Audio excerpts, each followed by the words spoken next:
Welcome to bird media. నేను Vaishnavi. Cricket పుట్టింది ఇంగ్లాండ్లో, అభివృద్ధి చెందింది ఆస్ట్రేలియాలో, అది అందరికీ తెలిసిందే. కానీ ప్రపంచవ్యాప్తంగా ఈ ఆటకి అసలు మార్కెట్, అసలు డబ్బు, అసలు డామినేషన్ ఎక్కడైంది అంటే అది ఇండియాలోనే. ప్రపంచ క్రికెట్ ఆర్థిక వ్యవస్థను ఒక దేశం నడిపిస్తోందంటే అతిశయోక్తి కాదు, అది ఇండియానే. ప్రపంచ క్రికెట్ పరిపాలనా సంస్థ ఇంటర్నేషనల్ క్రికెట్ కౌన్సిల్ అయిన దానికి సింహభాగం ఆదాయం అందించేది మాత్రం board of control for cricket in India. BCCI ఆర్థిక బలం ఎంతంటే దాని ఆస్తులు వేల కోట్లలో ఉంటే మిగతా అనేక దేశాల బోర్డులు కలిసి కూడా ఆ స్థాయికి చేరుకోలేని విశ్లేషకులు చెబుతున్నారు. మరి ప్రపంచ క్రికెట్ బోర్డులలో అత్యంత ధనిక బోర్డు అనే గుర్తింపు కూడా బీసీసీఐదే ఉంది. అయితే 2008లో స్టార్ట్ అయిన ఇండియన్ ప్రీమియర్ లీగ్ అంటే ఐపీఎల్ క్రికెట్ని పూర్తిగా మార్చేసిందని చెప్పొచ్చు. అయితే అందరికీ ఐపీఎల్ కేవలం ఒక లీగ్ కాదు, అదొక బ్రాండ్. వేల కోట్ల మార్కెట్ వాల్యూ, ప్రపంచ స్టార్ ప్లేయర్లు, అంతర్జాతీయ ప్రేక్షకాదరణ, ఇవన్నీ కలిసి ఐపీఎల్ను ప్రపంచంలోనే అతిపెద్ద క్రికెట్ లీగ్గా నిలబెట్టాయి. దేశంలోని అగ్ర కార్పొరేట్ సంస్థల జట్ల యాజమాన్యాన్ని చేపట్టడం కూడా ఐపీఎల్ ప్రభావాన్ని చూపిస్తుంది. మరి ఈ లీగ్లో ప్రముఖ జట్లలో ఒకటి ఉంది సన్ రైజర్స్ హైదరాబాద్.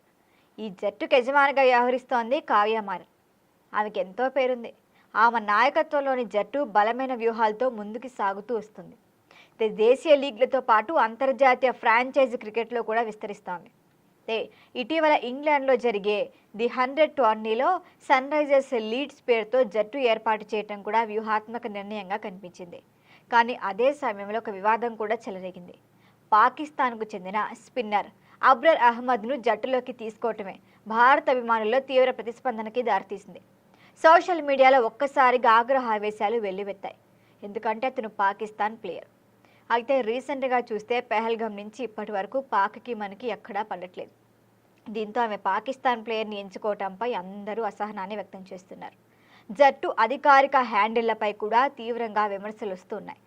అయితే సన్ రైజర్స్కి చెందిన కొన్ని ఖాతాలైతే తాత్కాలికంగా కూడా నిలిచిపోయినట్లుగా నివేదికలు వెలువడ్డాయి.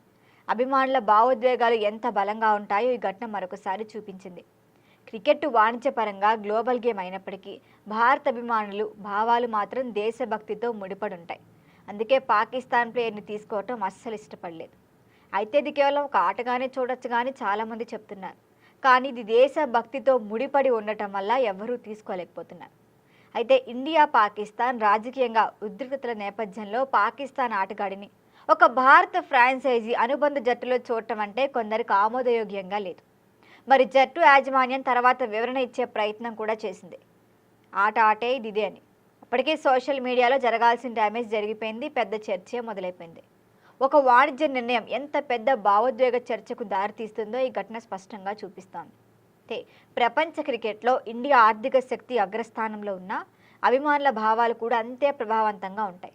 జట్లు గ్లోబల్ వ్యూహాలతో ముందుకు సాగాలంటే స్థానిక భావోద్వేగాల్ని కూడా సమానంగా గౌరవించాల్సిన అవసరం ఉందని ఈ ఘటన మరొకసారి గుర్తు చేసింది. మరి సన్ రైజర్స్ హైదరాబాద్ ఏం చేస్తారో చూడాలి. దీనిపైన మరిన్ని అప్డేట్ల కోసం చూస్తూనే ఉండండి బర్డ్ మీడియా.